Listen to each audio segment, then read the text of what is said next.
Hello my spiritual seekers. तो आगे की कहानी शुरू करते हैं। जब बिस्पी और रत्तू ने बताया कि आप में सुधार का साहस होना चाहिए, भगवान हमारी मदद करने के लिए हमेशा तैयार रहते हैं। इसी में आगे हम आपको सतीश की कहानी बताते हैं। कई मामले ऐसे हैं जिनमें आत्माएं बहुत कमज़ोर होती हैं और अपनी दिनचर्या बदलने से डरती हैं। उन्हें अच्छा बनने से डर लगता है और सोचती हैं कि ऐसा करने से उनके साथी उनका मजाक उड़ाएंगे और धमकी देंगे, या भले लोग कभी उनका स्वागत नहीं करेंगे और उनकी अवहेलना या उनका अपमान करेंगे, या फिर उन्हें लगता है कि उनका जीवन निराशा से भरा है।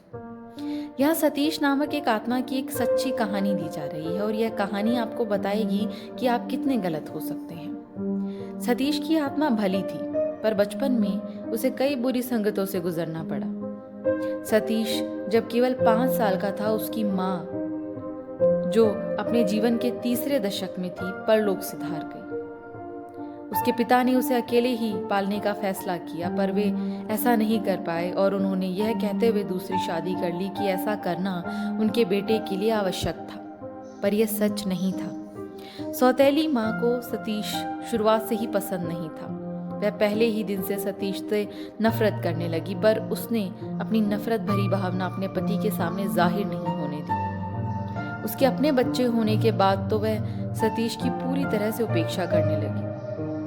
उसने यह कहते हुए सतीश को निचले वर्ग और सस्ते बोर्डिंग स्कूल में दाखिला दिला दिया कि सतीश को संभालना अब उसके बस की बात नहीं है और उसके बच्चों पर उसकी संगत का बुरा असर पड़ रहा था।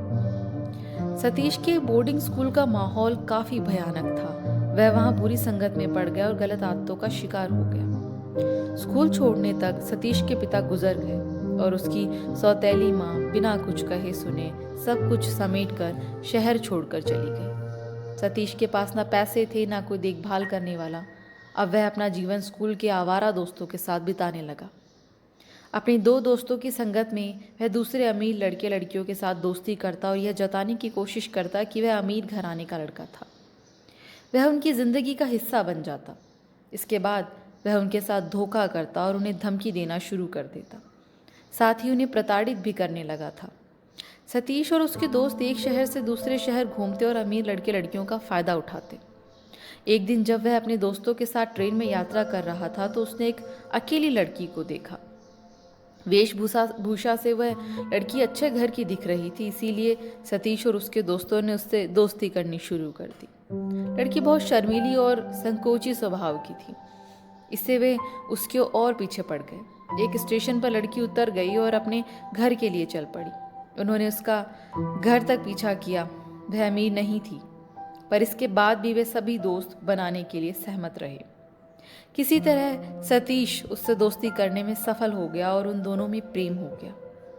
सतीश के स्वभाव के विपरीत वह लड़की बहुत ईमानदार और नेक दिल थी और सतीश उससे गहरा प्यार करने लगा। पर जब उसे उससे शादी करने का कोई रास्ता नहीं दिख रहा था, क्योंकि आदत ना होने की वजह से वह सीधे सीधे रास्ते पर चल ही नहीं सकता था। लड़की को यह बताने में उसे डर लग रहा था कि वह एक आवारा लड़का है, क्योंकि वह मानता था कि लड़की उसे एक बड़े घर का व्यक्ति समझती थी। उसे इस बात का भी डर था कि यदि वह सीधे रास्ते पर चलना आरंभ करता है तो उसके दोनों साथी उसका मजाक उड़ाएंगे, और उसे इस बात की शंका थी कि उसके दोनों दोस्त लड़की को सारी बात बता देंगे और हो सकता है कि ऐसा करने की उसे धमकी भी दें। इधर लड़की की संगत में आकर सतीश अपने दोनों दोस्तों से दूर होना चाहता था और सुधरने की कोशिश करना चाहता था। सतीश सही रास्ते पर चलना तो चाहता था, पर अपनी दुर्दशा से निकलने का कोई रास्ता न पाकर वह काफी निराश हो जाता। लड़की के लिए उसका प्यार बढ़ता ही जा रहा था, इसलिए वह उसे धोखे में नहीं रखना चाहता था। दूसरी तरफ लड़की इतनी ईमानदार थी कि यदि वह उसे सारी सच्चाई बता देता तो वह उसे अपने पति के रूप में स्वीकार नहीं करती। सतीश असमंजस में था कि वह दुष्टता की राह कैसे छोड़े, कैसे अपने दोनों साथियों से संबंध तोड़े, कैसे एक ईमानदार भरा जीवन जिए और एक भला इंसान बने। कायर सतीश उस लड़की के प्यार में गहरा डूब चुका था, पर इतना गहरा होने के बावजूद उसमें अपने बुरे रास्ते को छोड़ने की हिम्मत नहीं थी। उसे पूरा यकीन था कि लड़की को सच पता चलेगा तो वो उससे नफरत करने लगेगी। अब वह अपने बुरे जीवन को लेकर काफ़ी पछताने लगा, पर फिर भी उसने सुधरने की हिम्मत नहीं जुटाई। यह सोचकर कि वह कभी उस लड़की को सुखी नहीं रख पाएगा और कभी सच्चाई के मार्ग पर चल नहीं सकता, एक दिन बिना कुछ कहे उसे छोड़कर चला गया और उसने एक अच्छा मौका गंवा दिया था। उसका जीवन पूरी तरह से बदल गया होता, वह एक अच्छा इंसान बन जाता और एक उच्चतर स्तर में चला जाता। सतीश की कायरता ने उसके जीवन को बर्बाद कर दिया, और यदि उसने लड़की से खुलकर ईमानदारी से कहने की हिम्मत दिखाई होती तो यह जान पाता कि उसके उन्हीं दोस्तों के जरिए जो उसे लड़की से अलग करना चाहते थे, लड़की को उसके बारे में सब कुछ पता चल चुका था। दरअसल वे पहले ही लड़की को सब कुछ बता चुके थे, पर इसके बावजूद लड़की ने मन ही मन सतीश से शादी करके उसे सुधारने का फैसला कर लिया था। वह बस ये देखना चाहती थी कि क्या सतीश उसे सचमुच सच्चा प्यार करता था या नहीं। पर सतीश तो उसे बिना एक शब्द कहे छोड़कर जा चुका था। सचमुच कितनी बड़ी गलती कर दी थी उसने। आप में अपनी समस्याओं का सामना करने और अपने आप में सुधार लाने की हिम्मत होनी चाहिए। बुरे से अच्छे बनने के लिए भी किसी भी मौके को गंवाना नहीं चाहिए। ऐसे मौके को गंवाने के बाद इस बुरी दुनिया में फिर दूसरा मौका पाना असंभव के बराबर होता है। इस मामले में सतीश को उस लड़की की मदद मिल सकती थी यदि उसने लड़की से यह बताने की हिम्मत जुटाई होती कि वह उससे कितना सच्चा प्यार करता था। आप पृथ्वी पर जन्म लेने का निर्णय क्यों लेते हैं? यह अजीब बात है, किंतु सच है कि आप में से अधिकतर लोग पृथ्वी पर जन्म लेना नहीं चाहते थे, क्योंकि यहाँ जीवात्मा जगत में आप बहुत खुश थे।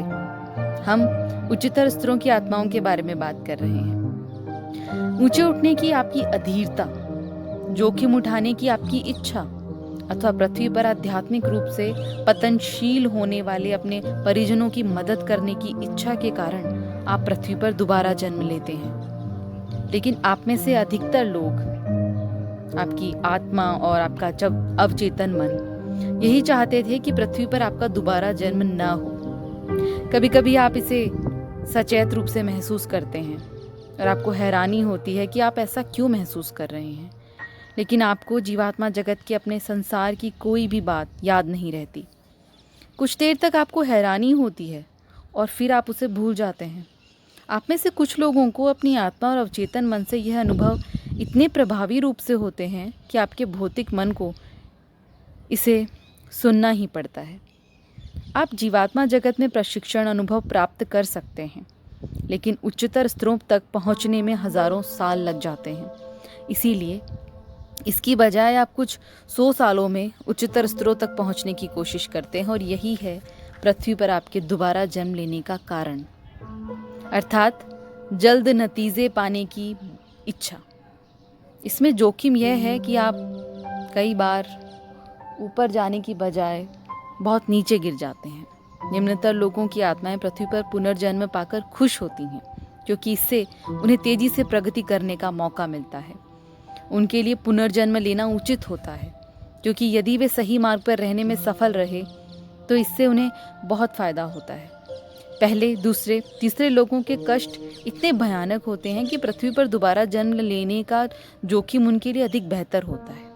बुरे और दुष्ट प्रभावों के कारण निम्नतर स्तरों तक गिरी हुई भली आत्माओं के लिए पृथ्वी स्वर्ग समान होती है।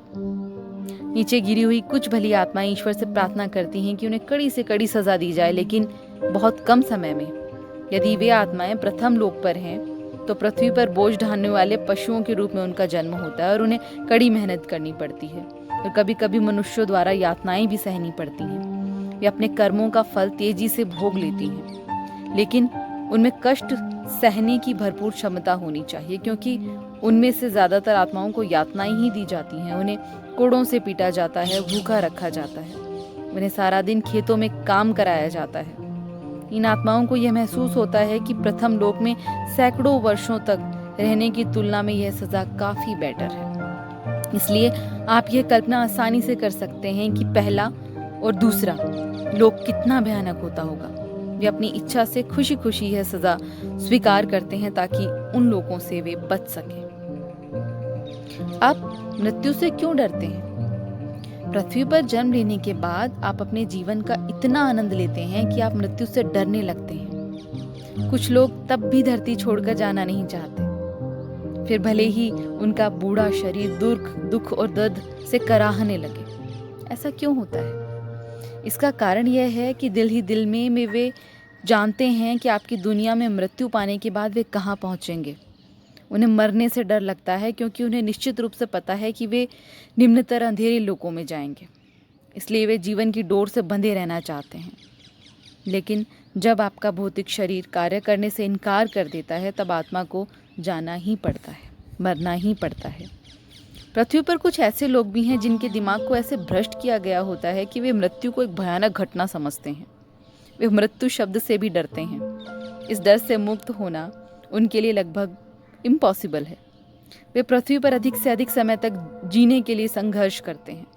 जब ऐसी भली आत्माएं आपकी दुनिया छोड़कर जीवात्मा जगत के उच्चतर स्तर तक पहुंचती हैं तो वे 5वें, 6ठे और 7वें लोकों की ऐसी सुंदरता, सामंजस्य और प्रेम देखकर हैरान रह जाती हैं और उन्हें पृथ्वी पर मृत्यु से डरने का अफसोस होता है। क्या आप जानते हैं कि आत्महत्या एक पाप है? आपको मृत्यु से डरना नहीं चाहिए और न ही समय से पहले अपनी मृत्यु के बारे में सोचना चाहिए। यह फैसला केवल ईश्वर को ही करने दें कि आपको जीवात्मा जगत में कब आना है। खुदकुशी, आत्महत्या करना आध्यात्मिक दृष्टि से गलत है। ईश्वर हमें पृथ्वी पर पुनर्जन्म लेने का अवसर देते हैं और आत्महत्या कर हम ईश्वर के विरुद्ध जाते हैं। आत्महत्या एक पाप है। आत्महत्या करने से आप निम्नतर लोकों में गिर जाएंगे और हमें यकीन है कि आप ऐसा कभी नहीं चाहेंगे। आपको खुदकुशी करने का प्रयत्न कभी नहीं करना चाहिए क्योंकि इससे आप अपने भौतिक शरीर से तो अस्थायी छुटकारा पा लेते हैं, लेकिन आप अपनी आत्मा को हमेशा के लिए नुकसान पहुंचा देते हैं। आज के लिए बस इतना ही। Thank you.